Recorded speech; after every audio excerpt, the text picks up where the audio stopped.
Oi pessoal, eu me chamo Alice, sou petiana do grupo Pet Prod Bio e hoje eu vou mostrar para vocês algumas vidrarias utilizadas no laboratório de química. Antes de tudo, vou explicar um pouquinho suas características e funções e depois disso vou mostrar como utilizar a plataforma BioRender para achá-las e fazer um material didático. Bom, as vidrarias de laboratório referem-se a uma grande variedade de equipamentos que tradicionalmente são feitos de vidro. São extremamente importantes, pois servem para dissolver substâncias, aquecer amostras e também armazenar materiais de laboratório.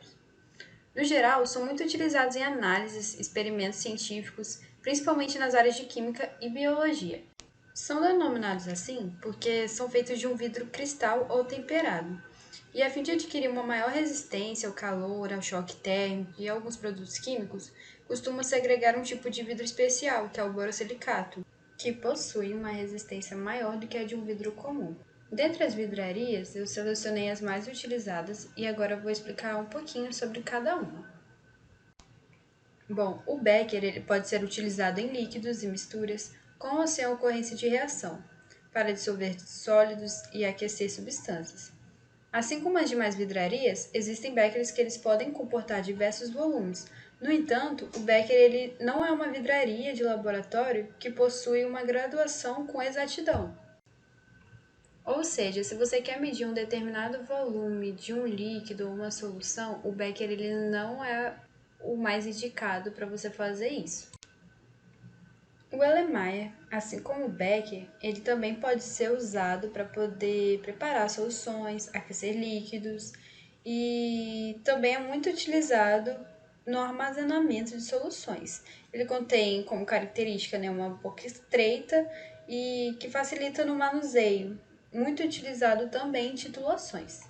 Bom, o balão volumétrico ele é muito utilizado na preparação de líquidos de volumes exatos e precisos. Ele tem como característica um pescoço cilíndrico e alongado, marcado com um traço de aferição que indica até onde o volume do líquido ele pode ser medido, para que obtenha assim a maior precisão. Os balões volumétricos, eles são de diversos tamanhos, assim como todo material de medição exata não pode ser aquecido, pois o calor irá distorcer o vidro e mudar o volume calibrado. Já o funil, ele é muito utilizado na transferência de líquidos e filtrações simples, com o auxílio de um filtro de papel. Agora eu vou falar um pouquinho sobre as pipetas. Tanto a graduada quanto a volumétrica servem para medir e transferir pequenos volumes de líquido. Porém, a pipeta graduada ela tem uma vantagem sobre a volumétrica, que ela possui várias graduações ao longo do seu tubo, que permite medir variáveis volumes, enquanto a pipeta volumétrica ela possui somente um volume fixo. Assim como as pipetas, a bureta mede e transfere volumes de líquidos e soluções que são colocados em sua parte superior, ou seja, em cima, que é maior e aberta. A bureta possui uma torneira embaixo para fazer escoar o líquido de uma maneira rápida ou gota a gota. Isso vai depender da forma como pretende utilizá-la. A bureta também é muito utilizada em processos de titulações. Os tubos de ensaio eles são muito utilizados para realizar pequenas reações, análises e coletas de amostras em pequenas escalas, ou seja, em pequenas quantidades. Essa é a plataforma do BioRender que vamos utilizar para preparar o material didático e explicar algumas funções dentro da plataforma. Bom, já aqui na tela do BioRender, a primeira coisa que a gente vai fazer aqui vai escolher o formato da folha.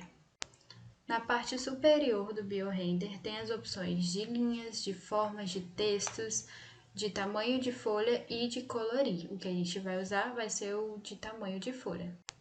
Por se tratar de um material didático, eu decidi ir na opção de customizar. Passei para centímetros, então eu coloquei 21 centímetros por 29,7, que é o tamanho de uma folha A4. Depois fui na opção de colorir e escolhi a cor da minha preferência. Para ficar algo mais destacado, mais bonito, eu fui na opção de linhas para poder fazer uma margem do tipo pontilhada. Fui adicionando linha por linha até ficar do jeitinho que eu queria. Depois eu fui em texto, cliquei em inserir título, selecionei o formato da letra desejada e coloquei o tamanho que eu gostaria. Depois disso, cliquei na aba de procurar e fui colocando os nomes em inglês de cada vidraria, conforme coloquei na apresentação. A primeira vidraria selecionada foi o Becker, logo depois o Alemanha. E a procura de um balão volumétrico na plataforma eu não encontrei, então eu peguei uma da internet, baixei e adicionei. Fiz o mesmo processo com as demais vidrarias. A pipeta volumétrica foi uma das que eu também não encontrei na plataforma, então eu baixei e adicionei. Com os tubos de ensaio, o processo foi um pouco diferente. Como eu quis demonstrar várias reações químicas, eu fui colocando cores diferenciadas uma das outras e fui colocando lado a lado. Depois eu cliquei com o botão direito e cliquei em agrupar e ficou desse jeitinho.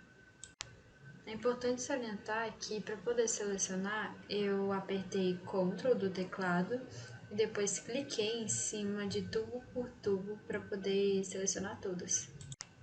Feito isso, eu fui adicionando algumas linhas para poder separar as vidrarias umas das outras e organizar melhor.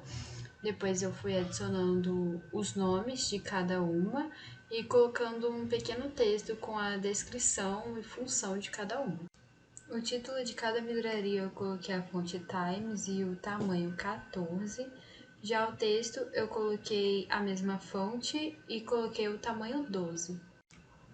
Por fim, eu adicionei mais uma linha no meio, depois dei uma conferida para ver se estava tudo certo, cliquei em exportar, conferi novamente, depois exportei o arquivo para o computador, baixei e abri. E foi assim que ficou o material didático proposto.